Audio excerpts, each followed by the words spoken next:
નમસ્કાર દર્શક મિત્રો, દિલોક સત્તા શોમાં આપણું સ્વાગત છે. દરિયા કિનારે ચાલતા માણસના પગલા રેતી પર છપાઈ જતા હોય છે અને પછી થોડા જ સમય બાદ જ્યારે દરિયામાંથી એક મોજો આવે એટલે એ પગલા હટી જતા હોય છે. પરંતુ આજે અમે તમને એક એવી દુનિયા વિશે વાત કરવા જઈ રહ્યા છે કે જેમાં પડેલા તમારા પગલા ક્યારે મટતા નથી, જ્યાં એકવાર છપાઈ ગયેલી છાપ વર્ષો સુધી રહી શકે છે. અને આ દુનિયા છે ઇન્ટરનેટની દુનિયા. આજના સમયમાં મોબાઈલ ફોન વિના જીવનની કલ્પના પણ મુશ્કેલ બની ગઈ છે. સવારે આંખ ખોલતા જ ફોન હાથમાં જોઈએ, રાતે આંખ બંધ થાય તેની પહેલા છેલ્લી નજર સ્ક્રીન પર પડે છે. પરંતુ આ સ્ક્રીન પર ચાલતી દરેક ક્રિયા તમારા વિશે એક કહાની લખી રહી છે અને આ કહાનીનું નામ છે ડિજિટલ ફૂટપ્રિન્ટ. જી હા, એક તસવીર તમે જે અપલોડ કરો છો, કોઈક વિડીયો તમે શેર કરો છો, એક કમેન્ટ લખો છો અથવા તો કોઈ સર્ચ તમે કરી રહ્યા છો અને તમને લાગે છે કે ચાલો હવે આને આપણે ડિલીટ કરી નાખીએ. પરંતુ શું ખરેખર બધું ખતમ થઈ જાય છે? શું ઇન્ટરનેટ પર પડેલા તમારા ડિલીટ કરેલી પ્રતિક્રિયાઓ પણ હટી જાય છે? તો આજે આપણે આ જ વિશે વાત કરવાના છે. આજે આપણે વાત કરવા જઈ રહ્યા છે આવી જ એક અદ્રશ્ય દુનિયા વિશે કે જે દેખાતી તો નથી પરંતુ સતત આપણા પાછળ ચાલતી રહે છે. અને અનેક આંતરરાષ્ટ્રીય સંસ્થાઓના કહેવા પ્રમાણે ઇન્ટરનેટ પર કરેલી દરેક પ્રવૃત્તિ એક ટ્રેલર છોડી જાય છે, જેને ડિજિટલ ફૂટપ્રિન્ટ કહેવામાં આવે છે. જી હા, આ દુનિયાનું નામ છે ડિજિટલ ફૂટપ્રિન્ટ. જ્યારે તમે સવારે ઉઠીને ફોન અનલોક કરો છો, વોટ્સઅપ ખોલો છો, ઇન્સ્ટાગ્રામ સ્ક્રોલ કરો છો યા તો પછી ગૂગલ પર કંઈક સર્ચ કરો છો અથવા તો કોઈ વેબસાઇટ પર માત્ર એક ક્લિક કરો છો, એ જ ક્ષણે તમારું એક નવું પગલું ઇન્ટરનેટ પર પડી જાય છે. ડિજિટલ ફૂટપ્રિન્ટ એટલે કે તમે ઓનલાઈન જે પણ કંઈક કરો છો તેની છાપ. અને આ છાપ ક્યારેક દેખાય છે અને ઘણી વખત દેખાતી પણ નથી, પરંતુ તે હંમેશા હોય છે. તમે કઈ વેબસાઇટ પર ગયા છો, કેટલા સમય રહ્યા, શું જોયું, કયા શબ્દો સર્ચ કર્યા, કઈ વસ્તુ કોર્ટમાં મૂકી અથવા તો ખરીદી નહીં, આ બધું જ ક્યાંક ને ક્યાંક નોંધાઈ રહ્યું છે. તમને લાગે છે કે હું તો માત્ર વિડીયો જોઈ રહ્યો છું, પરંતુ ઇન્ટરનેટ માટે એ માત્ર વિડીયો નથી, એ તમારી પસંદગી છે, તમારો રસ છે, તમારી આદત છે અને આ બધું જ સંગ્રહિત થાય છે કૂકીઝના સ્વરૂપમાં, લોગ્સના સ્વરૂપમાં, બેકઅપ્સના સ્વરૂપમાં. કૂકીઝ સાંભળીને તમને ચોકલેટ ચીપ વાળી કૂકી યાદ આવી જાય, પરંતુ આ કૂકીઝ તમારા સ્વાદ માટે નથી, આ કૂકીઝ તમારા ડેટા માટે છે. જ્યારે કોઈ વેબસાઇટ તમને પૂછે છે કે બધી કૂકીઝ સ્વીકારશો, ત્યારે એ માત્ર એક બટન નથી, એ તમારી માહિતીનો એક દરવાજો છે. કૂકીઝ એટલે ઉપયોગી છે કારણ કે તમે અધૂરું મૂકેલો વિડીયો જ્યાંથી ફરીથી શરૂ થાય છે, તમારું લોગિન સેવ રહે છે, શોપિંગ સરળ બને છે. પરંતુ કેટલીક કૂકીઝ તમને ઓળખવા માટે છે, તમને ટ્રેક કરવા માટે છે, તમને જાહેરાતો બતાવવા માટે છે અને તમારી પ્રોફાઇલ બનાવવા માટે છે. આના પછી આવે છે accounts, social media, shopping apps, games, banking apps. આપણે બધે જ આપણું નામ, ઉંમર, મોબાઈલ નંબર, ક્યારેક તો સરનામું અને બેંક ડિટેલ, યુપીઆઈ આઈડી પણ આપી દઈએ છીએ. અને આ બધી માહિતી એક સાથે મળીને બને છે તમારી ડિજિટલ ઓળખ. ઘણી વખત લોકોને લાગે છે કે બ્રાઉઝિંગ હિસ્ટ્રી ક્લિયર કરી નાખીએ, કૂકીઝ ડિલીટ કરી નાખીએ, પોસ્ટ હટાવી દીધી એટલે બધું જ ખતમ થઈ ગયું.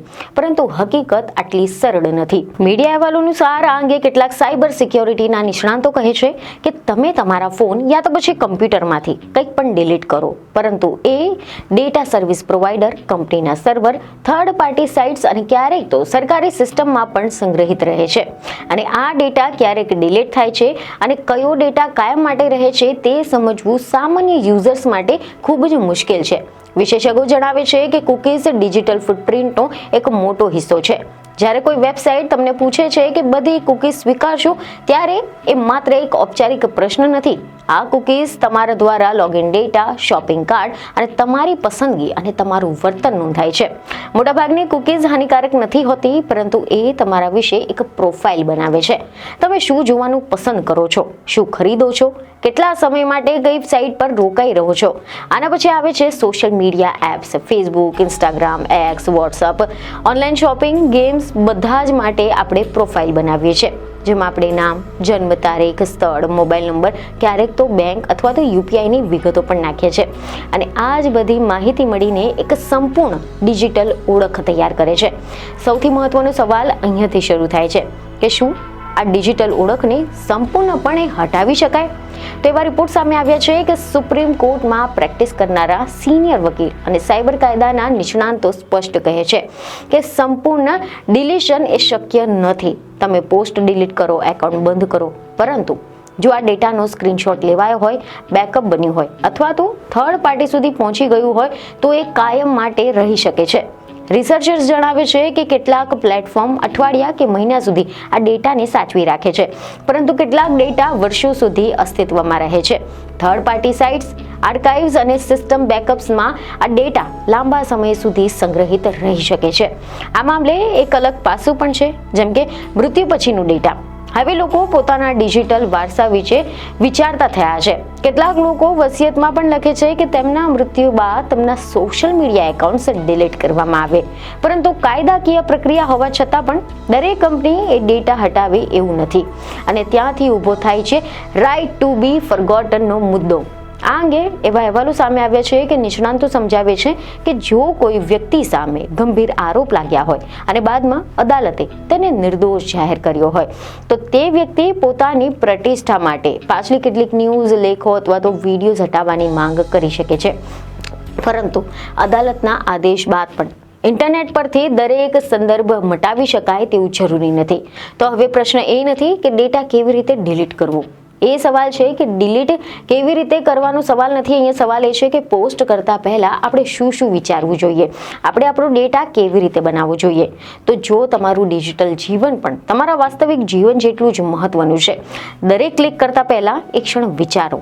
દરેક પોસ્ટ પહેલા એક સવાલ પૂછો, શું હું આને વર્ષો પછી ઇન્ટરનેટ પર જોઈ શકું?